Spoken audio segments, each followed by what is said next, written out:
Hey, welcome back. I recently had a viewer ask a question about bezels. And the question was, Steve, how easy is it to remove a bezel or repair a bezel or just change bezels on a PVM? So I thought, you know what, why don't we just go ahead and look at a few monitors and talk about bezels. Please do me a favor and hit the subscribe button if you like content related to retro technologies, especially CRTs. And if you're a returning viewer, thanks for watching. And please leave me a comment and let me know what you think. All right, let's go ahead and get started now. We're going to take a look at a couple of PVMs and talk about bezels. Let's take a look here at our very first PVM. This is a 8042Q Sony PVM. And the reason I pulled it out is it is one of the few PVMs that actually will allow you to remove this bezel for any reason. If you want to service the front area, if you want to clean between the bezel and the screen, this is one of the few PVMs that will allow for that. You just have to remove the outer shell, and then there's a few screws up here and down here that will remove it, and then it'll remove it out, and the buttons actually stay in place.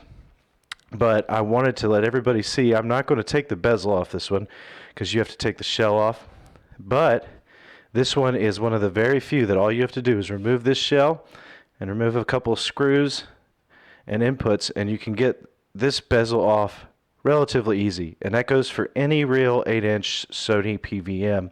They all should have the same style of bezel, so that if you get something on your bezel and then again you need to clean it, or if you want to change your bezel out if you have a crack on it or something, this is an example of one again that does allow you to easily remove it without tearing the whole thing apart.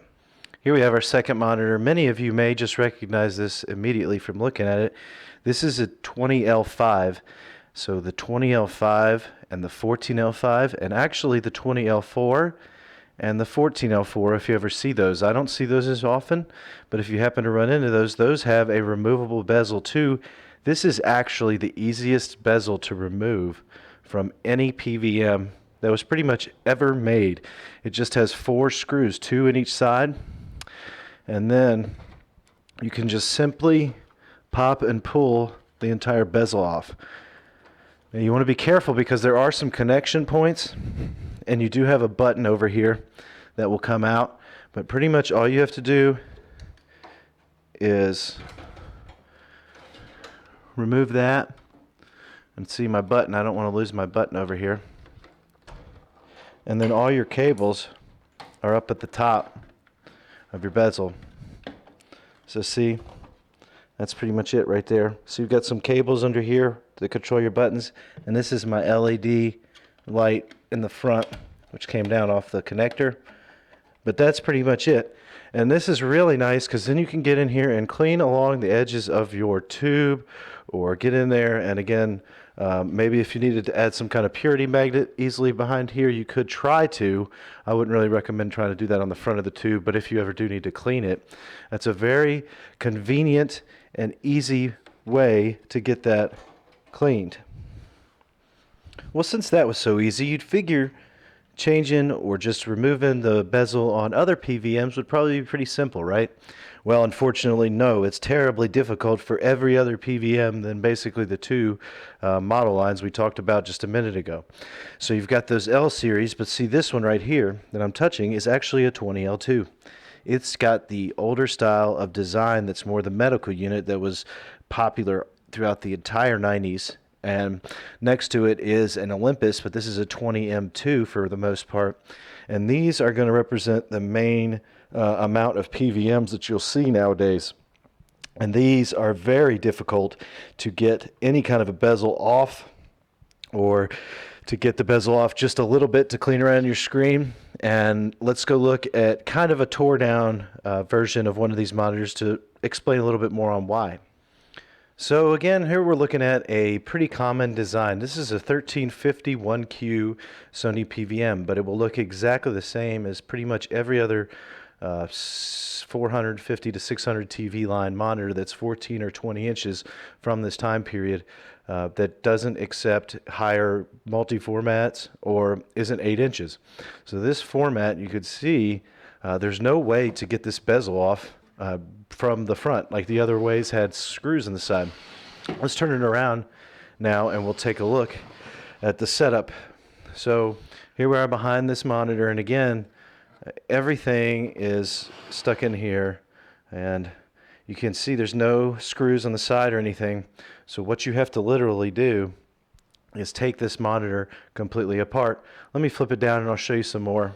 All right, here's this monitor flipped down. Now to get it out of the bezel, you literally have to remove the shielding. You'll have to remove all your cables, and you'll have to remove your tube even. You have to remove it all on this PVM and this form factor of PVMs to get the bezel off. And that's an unfortunate drawback to this style of monitor, but it's something that's going to be the same with every single one. You cannot get this bezel, which is this bezel down here, off without just completely disassembling this monitor. So since we can't do that, the best thing we could do is just try to take our time and clean our bezel as best as possible. I recommend mostly using alcohol. I use 91%, but you could go up higher than that. And I'll use Windex pretty much on the plastic parts to clean off any kind of gunk. And then you can go and try to get touch-up paint to match.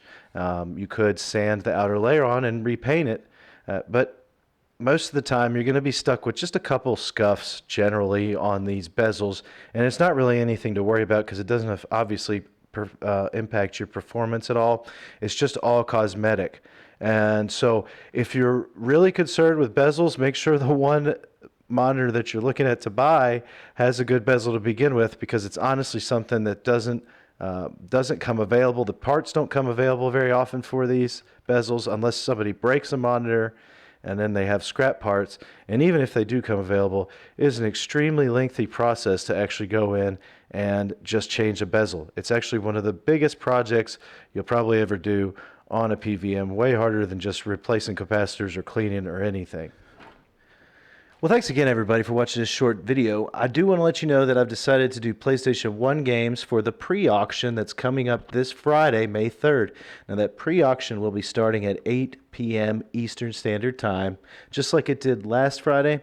And during the first hour, we're going to do an auction for those PlayStation 1 games. I'll come out with a short video similar to the 2 videos for the monitors that are being sold, with the extra items. Now, please note there is no surcharge on these items. Anybody who has a PayPal account and is willing to follow the same PayPal and like shipping and billing rules as the PVMs can bid on this. You don't have to worry about any surcharge, and you don't have to be a Patreon member to bid on these games.